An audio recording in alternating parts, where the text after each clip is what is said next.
Asia Pop Party. Right about now. Skiddly down, dang. Hello, I'm Joey, and yes, today, once again, we reach out to one of my favorite artists from, I want to say around the world, but she's actually very close to Taiwan. I believe Australia, depending on, of course, which part of Australia, but she's right now only about 4 to 5 hours of flight from where we are, although nowadays everything seems like a lifetime away. But today we have Tones and I here on Asia Pop 40. Hello, Tones. Hey, Joey. Yeah, I'm actually in Melbourne, which is the furthest part away, unfortunately, but I did stop in Taiwan on my last trip overseas, and I didn't get to unfortunately experience any of it as I was in the airport. All I can remember is it reminded me of, holidays and heat and fun. I had a really good vibe at that airport. I remember saying to my friends, there's just such a good vibe here. Yeah, beautiful. Interestingly enough, all of the Aussies that I know who live here in Taiwan are from the Melbourne or around the Melbourne area, or at least from Victoria. And you, I believe you're a couple of hours of drive outside of Melbourne, right? Yeah, so I'm like just under 2 hours at the moment in Mount Eliza on the peninsula. And which is nice, kind of where I want to keep it. I think the city's too busy for me. I get you. I totally get that. Well, first off, you've come a long way since a couple of years ago. You were doing YouTube videos covering songs from Outkast, if I remember correctly, Chet Baker, and now look at where you are now. But I have a question. Like, if you hadn't blown up like this, what do you think you would have been doing now?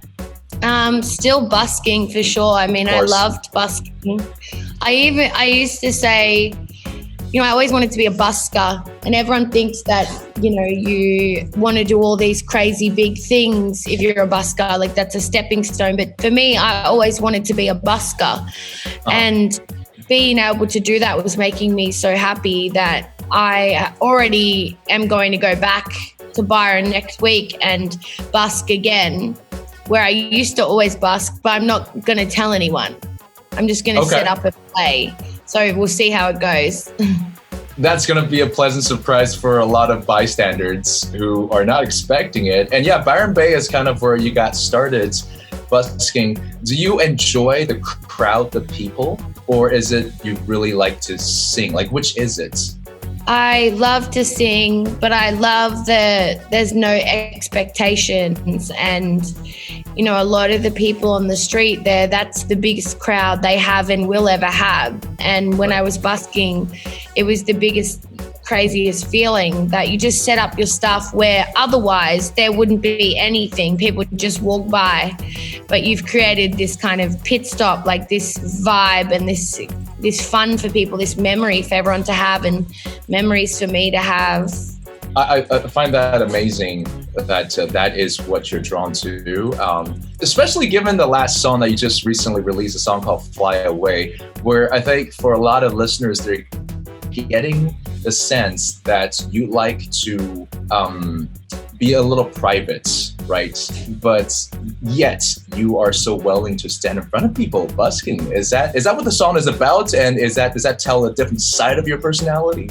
Yeah, I think this song was like really written about the expectations of how you're going to feel after you get something, whether it be an order online or buy a car that you wanted or achieve a goal that you really wanted versus how you actually feel. And that's what the verses are about. The verses are about, everyone thinking, well, everything's got to be fine now. Everything's always going to be fine. And how I used to think everything will be absolutely perfect when I achieve this goal. But then working hard and achieving just comes with more and more hurdles to cross. And then that feeling of, sometimes being even more stressed and more anxious kind of came to as a shock to me, and I wanted to write about it. Then the chorus is really just for everyone. I wanted to write a general chorus that everyone could relate to no matter what they're going through. And kind of those songs I used to listen to when I was really young and used to think, I want to achieve something, I want to do something. There's a lot of songs out there right now that give people this mentality of yeah, I'm a badass, F everyone else, like da da da da da. And that's cool too. Everyone needs to feel tough every now and again. But like, we can't stop writing those songs that made us want to achieve our dreams, because they're the songs we listened to when we were young. So I wanted to write a song for like my younger self, something that I would have listened to. And I think listening to your new music, especially listening to Fly Away, a lot of your younger audience can get a glimpse into what's Tone's life like now, you know, because you've blown up. You managed to really achieve heights that a lot of young artists haven't been able to in the last couple of years. But it's only been 2 years, which means your personality hasn't changed all that much. So for you to go from point A to point B so quickly and then look back and say, you know what, now that I've done this, it doesn't mean that the hurdles, like you said, stop coming, right?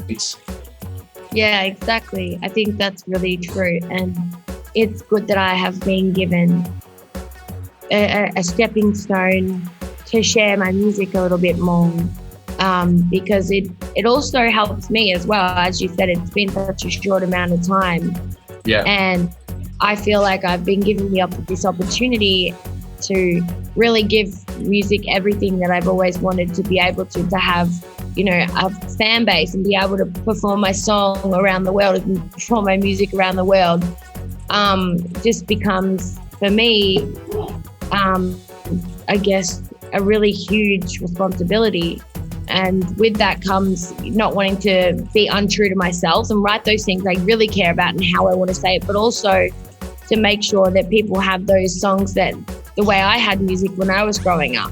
Yeah, it's that timeless Spider-Man quotes, right? With great power comes great responsibility. And as an artist, your responsibility is to be true to yourself. So we're so glad that you're still, you know, bringing us that side of you, especially with this new song, Fly Away. But can you tell us about some of the short-term plans? I'm sure the pandemic has affected your release for singles and albums, but do you have something for 2021?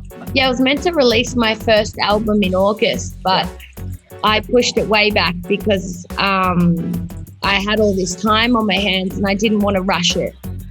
So I was writing like 2 songs a day, and then I was like, no, I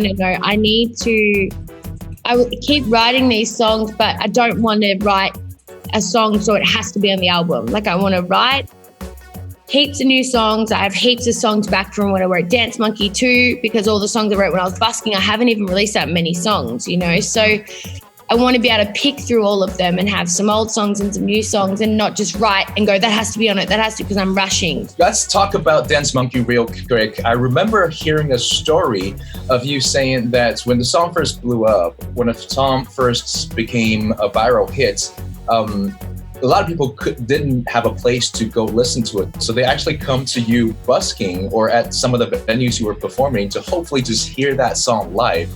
Is that true? Yeah, so I mean, when I first wrote this song, when I wrote Dance Monkey, I was busking with that song for 8 months before I even released it. And I wasn't even sure if I would release it. And so I used to play it at the talent show at the hostel that I lived at.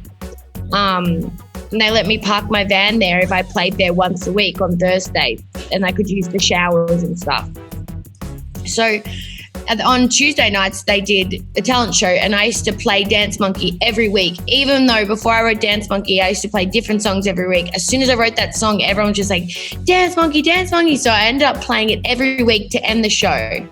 And then over the course of a few months, it got so big in this town that we sold the whole place out, which it wasn't even, there weren't even tickets, it's just free entry. And then they packed the whole place out. They'd never been at full capacity. They started hiring security, charging $5 on the door just to hear this one song. We raised enough money to be able to buy a whole new sound system for the hostel. And just from playing one song, and it was just packed out every week. That's incredible. But, and I'm sure with a song that big, when people love it that much, one of the things that might, I don't know if it irritates you, is that you have to play it. You have to sing it every single night. And if you don't, people might get a little upset about it. But do you see the irony in that? Because Dance Monkey is about that. It's about people expecting you to be that dance monkey, to do that thing that they like over and over again. And how do you feel about that? It's so funny because obviously I was already getting that before I wrote the song. Otherwise, I had nothing to write the song about, which is so crazy because I was feeling already that pressure before I even wrote that song. So obviously when I wrote this song, I didn't think it was that special because this is how it already was. So, you know, I had no idea. And then I wrote this song about busking, and then, you know, I didn't think maybe I shouldn't release this song. My manager said, oh, it might not be that good of a song. Maybe it just is a good song to play live. But I don't think it's going to translate well, like in a recording. So, yeah, so it just kind of thought would just never work. But I was so fresh. I didn't even have a fan base or anything. So, you know, for this song to get to that without a fan base, just crazy. Yeah, and we're so glad that you finally decided to release it because we're loving it. By the way, do you have a title for this album, or can you talk about it? I think, you can quote me, but I might change my mind. But I think I'm going to call the album Welcome to the Madhouse, which is one of the songs on the album, which is amazing. Like one of my favorite songs. It's really weird.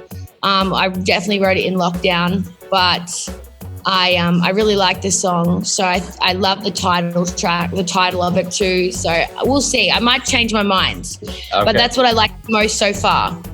Okay, so possibly Welcome to the Madhouse in 2021 from Tones and I. And have a great day, Tones. Thank you, you too, Joey. Hey guys, this is Tones and I, and you're listening to Asia Pop 40.